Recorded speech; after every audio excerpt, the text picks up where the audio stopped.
کیا وہ دنیا کی روشنی میں اسے بھول جائے گا؟ جس نے بے زبان جنین کو غذا پہنچائی، کیا وہ بالغ انسان کے رزق سے غافل ہو جائے گا؟ نہیں، وہ علیم بھی ہے، خبیر بھی ہے، قیوم بھی ہے، محمن بھی ہے، اور رب العالمین بھی ہے۔ وہ ایک لمحہ بھی اپنی مخلوق سے غافل نہیں ہوتا۔ المقیت کا ذوق بندے کو رزق کے باب میں توازن سکھاتا ہے۔ یہ اسم ہمیں سستی نہیں سکھاتا بلکہ توکل سکھاتا ہے۔ یہ اسم ہمیں اسباب چھوڑنا المقیت نہیں سکھاتا بلکہ اسباب کو معبود نہ بنانا سکھاتا ہے۔ صرف اسباب کے اوپر ہی انحصار نہ کرنا سکھاتا ہے۔ دیکھ، آپ صرف اپنے عوارض کے اوپر ہی انحصار نہ کریں، یہ سکھاتا ہے المقیت۔ اللہ نے جو محنت کر سکتے ہیں ان کے لیے محنت کے راستے بنائے ہیں، جو تلاش کر سکتے ہیں ان کے لیے تلاش کے دروازے کھلے ہیں، جو زمین کو کاشت کرتے ہیں ان کے لیے فصل کے اسباب رکھے ہیں، جو تجارت کرتے ہیں ان کے لیے خرید و فروخت کا نظام بنایا ہے۔ مگر یہ سب اسباب جتنے کے جتنے بھی ہیں رزق کے خالق نہیں ہیں، یہ رزق کے راستے ہیں۔ جی، یہ یوں سمجھیں کہ وہ سٹریمز ہیں، وہ پائپس ہیں جن میں رزق کا پانی اللہ المقیت کی طرف سے آتا ہے اور بہتا ہے۔ تو بندہ اگر اس سٹریم کو، اس پائپ کو خدا سمجھ لے تو شرک خفی میں تو مبتلا ہو ہی گیا نا، کہ میں تجارت کر رہا ہوں تو یہ تجارت مجھے رزق دے رہی ہے۔ نہیں، تجارت بابا صرف پائپ ہے، صرف ذریعہ ہے، رزق تو المقیت کی طرف سے آ رہا ہے۔ جی، اور اگر اس پائپ کو جس کے ذریعے سے اس کو رزق آنا ہے اگر اسی کو توڑ دے، اگر جو زراعت کر سکتا ہے اللہ تعالیٰ نے اس کے لیے کاشتکاری کو ایک ذریعہ بنایا ہے، تو اگر وہ وقت کے اوپر اٹھے ہی نہیں، پانی ہی نہ لگائے، بوائی بھی ٹائم کے اوپر جو ہے وہ نہ کرے، ہارویسٹ بھی ٹائم کے اوپر نہ کرے، اور پودوں کو جو ہے ان کی دیکھ بھال بھی نہ کرے، تو یہ خدا کی حکمت کے خلاف چلنا ہے، یہ اس پائپ کو توڑنا ہے۔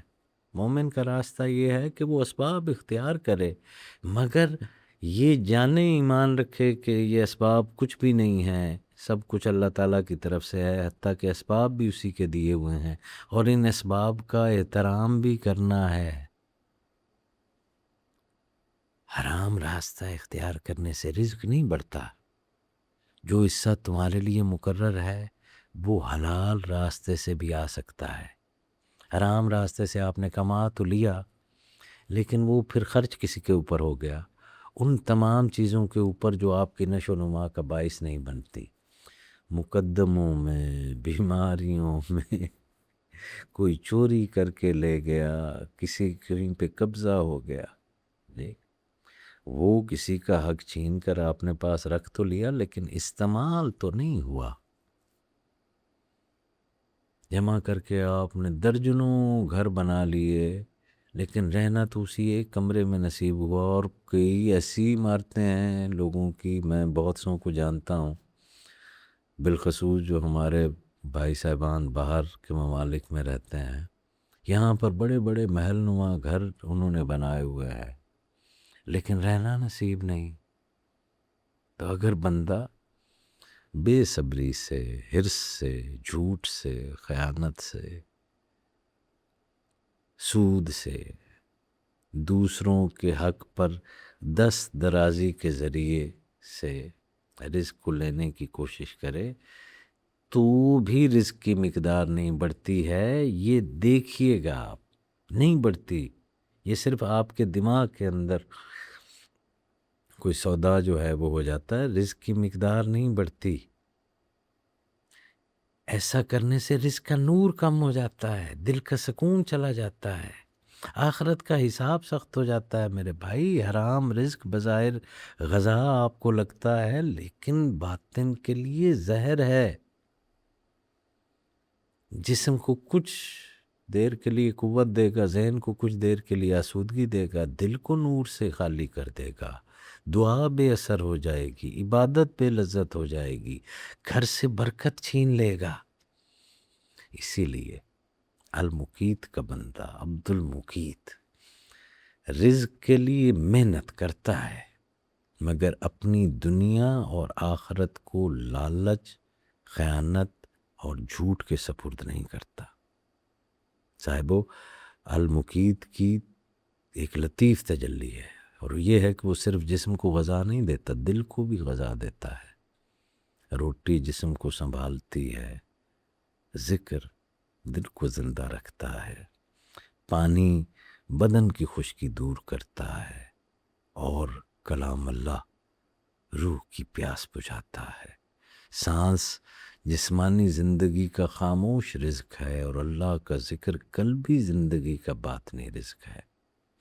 تو صوفیاء نے دل کی غذا کو خاص اہمیت دی ہے کہ اس کی نرشمنٹ ہونا ضروری ہے، کیونکہ اگر جسم کھا کر زندہ رہے اور دل اللہ سے غافل ہو جائے، کمزور پڑ جائے، ذکر الہی میں مشغول نہ ہو، تو انسان بظاہر چلتا پھرتا جسم تو رہتا ہے مگر باطن میں اس کی روح کمزور ہو جاتی ہے، اس کا قلب بھوکا ہو جاتا ہے، نحیف ہو جاتا ہے، اس کے اندر موت پھیلنے لگتی ہے.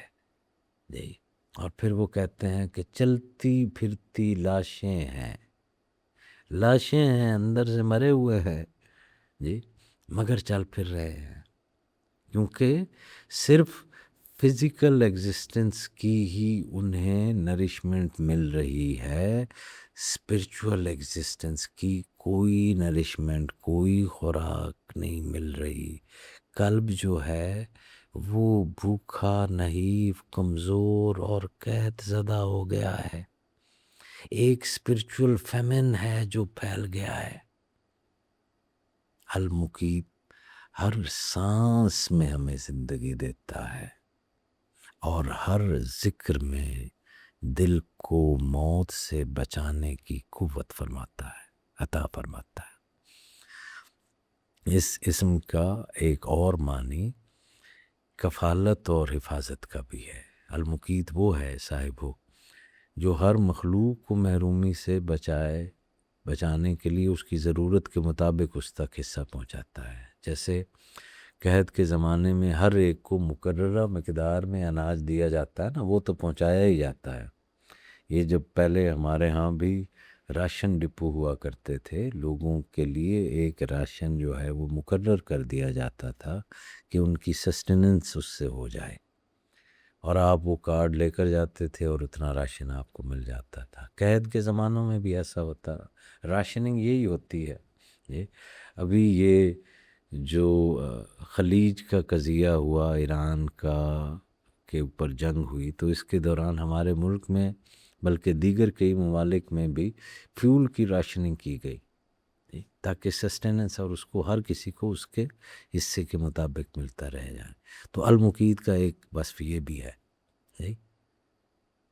ویسے ہی اللہ اپنی مخلوق کے لیے ہر لمحہ قوت، غذا، اس کی سانس، توانائی، موقع، سب یہ سب سہارے پیدا کرتا ہے.